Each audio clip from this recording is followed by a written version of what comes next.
This is the Eye on Annapolis Daily News Brief, keeping you informed about the happenings in Annapolis and the area. Local news, local sports, local events, local opinion, and of course, local weather. The Eye on Annapolis Daily News Brief starts now.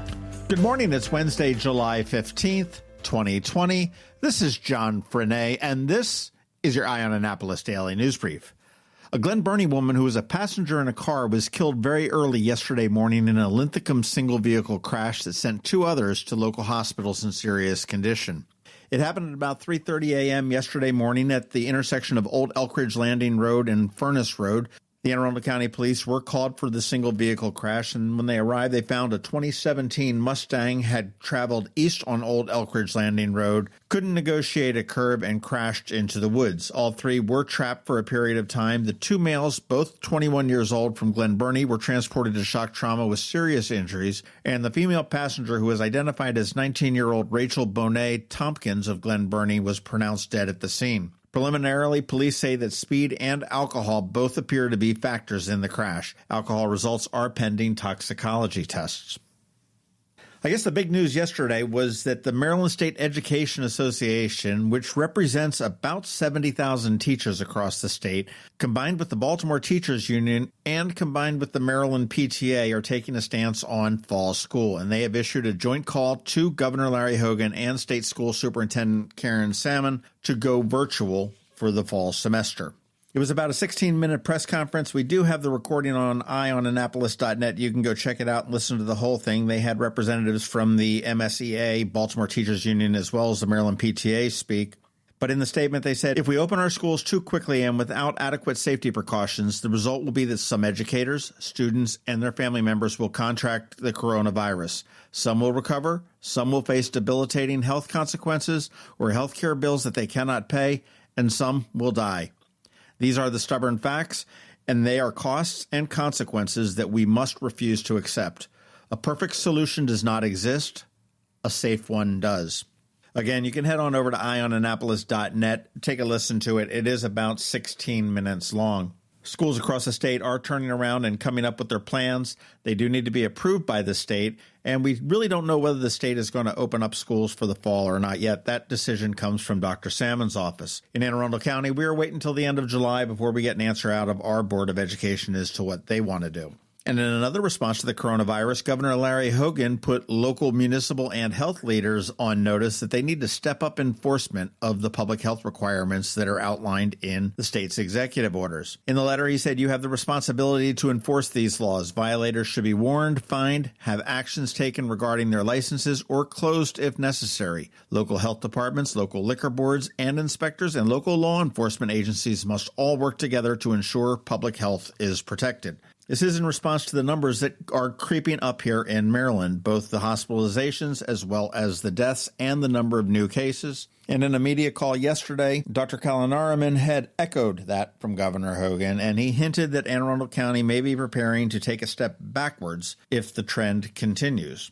In Anne Arundel County, we haven't had a death in over a week. However, we have had some record number days of new cases. Yesterday, the Anne Arundel County Department of Recreation and Parks, as well as County Executive Stuart Pittman, announced that they are going to be reinstating park fees this weekend, which have been waived since March 16th. Initially, all park fees were waived on March 16th to give county residents a safe place to go to exercise and enjoy nature during the COVID-19 shutdown. But that all ends this weekend. The parks will continue to remain free Monday through Friday, but only till September 1st. Colleen Joseph from the Parks and Rec Department did say that parks had seen a 72% increase in attendance, so that's pretty significant there. Now, just to be clear, the daily entrance to the parks is $6 and annual pass is $30, and it only applies to a handful of parks. Quiet Waters Park, Kinder Farm Park, Downs Park, Fort Smallwood Park, and Jug Bay Wetland Sanctuary. There are 130 other local small parks throughout the county. Those are remaining free, and they're great places to go. Actually, some of the small 130 ones are fun to see. Ones I like, Beverly Triton, and there's also another one, I think it's called the South River Park. It's right down off of Lock Haven Road. But if you're heading to Downs or Quiet Waters Park or Kinder Farm this weekend, make sure you've got $6 in your pocket. All right, and put this date on your calendar, July 21st at 7 p.m. That's when 10 environmental organizations that pretty much work together here in Anne Arundel County are getting together for their 36-hour online Green Give. Typically, they have some in-person things, but this year, well, everything is online. They're going to kick it off with a Facebook watch party again at 7 p.m. on July 21st. And the 10 Green Give partners include Annapolis Green, Arundel Rivers Federation, Clear Shark H2O, Scenic Rivers Land Trust, Severn River Association, the Severn River Keeper, Spa Creek Conservancy, St. Luke's Restoration of Nature, Unity Gardens, Watershed Stewards Academy. And the good thing about these organizations and this Green Give is that every dollar raised through the event will be used by the partners or projects that are programs right here, real local, and they do make a huge difference, especially when funding is drying up and donations are down. So if you've got a few extra bucks, I do encourage you to do that. It is a great cause. You can find out more information at greengive.org. And again, the date you want to remember is July 21st at 7 p.m.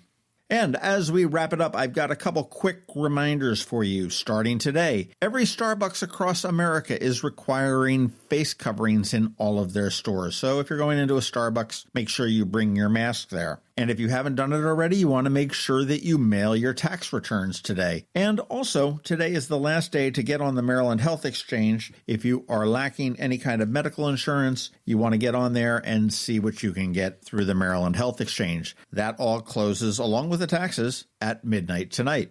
All right, that does wrap it up for us today. Please make sure you're checking out eyeonannapolis.net throughout the day for updates to these stories and more. And you also want to listen to that press conference to the Maryland State Education Association. If you are someplace you can give us a rating or a review, please do that. And let all your friends and family know how to get a hold of a podcast, how to get a hold of this one, and how to subscribe. Other than that, hang tight. We have George Young standing by with your local DMV weather, and it is hot. No big surprise there. All that coming up in just 1 minute, but here's a quick message from Solar Energy Services. Hello, energy consumers. This is Rick Peters, president of Solar Energy Services.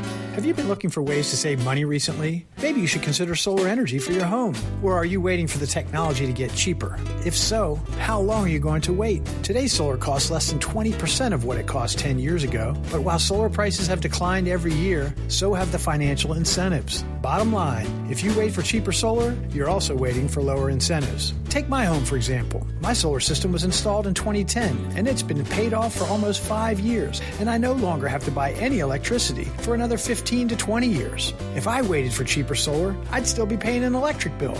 At Solar Energy Services, we have thousands of satisfied customers who are sure glad they didn't wait. So what are you waiting for? Sunshine's a wasted. Call us today for a free solar design at 410-923-6090 or on the web at solarsaves.net. Sunshine, sunshine, nothing else can make me feel so fine. Going out? You need the most up-to-date local weather. Here's George Young from DMV Weather in Annapolis with today's forecast. Hey everyone, this is George with DMV Weather, and this is your Eye on Annapolis forecast for Wednesday, July 15th. Yesterday brought max sunshine and no storms to the Annapolis region, with temps mainly in the 85 to 90 degree range for most across the area, and today will bring a virtual repeat, with temps maybe a couple of degrees higher and humidity levels slightly elevated from Tuesday's numbers. Then it's highs again in the upper 80s to lower 90s Thursday, with a small chance of PM showers and storms, before rain chances go up a bit both Friday and Saturday, with highs each day likely 90 plus for most, if not all, of Anne Arundel County. And the early outlook for Sunday through Tuesday of next week is for high temps in the 92 to 99 degree range each day across the region, with a daily chance of storms. Okay, that's it for today. This is George Young of DMV Weather. Make it a great day out there. Stay healthy and be safe. And be sure to get our free app on all of your devices by searching DCMDVA Weather in the Apple or Google App Stores. Also follow us on Facebook and Twitter, and use our website each day at dmdweather.com so you can always stay weather informed. It's the most important ring you'll ever have. It's the one that goes on the third finger, left hand.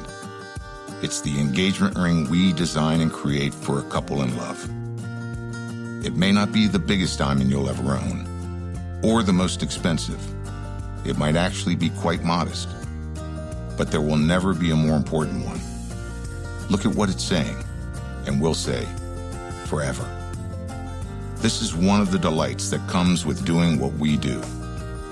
being part of all that here at Zachary's Jewelers. And with 6 designers on staff, there's nothing you can imagine that we cannot create. If you'd like to design your engagement ring with us, come to Zachary's. Zachary's. Online at zacharysjewelers.com. More than a jewelry store, a jeweler.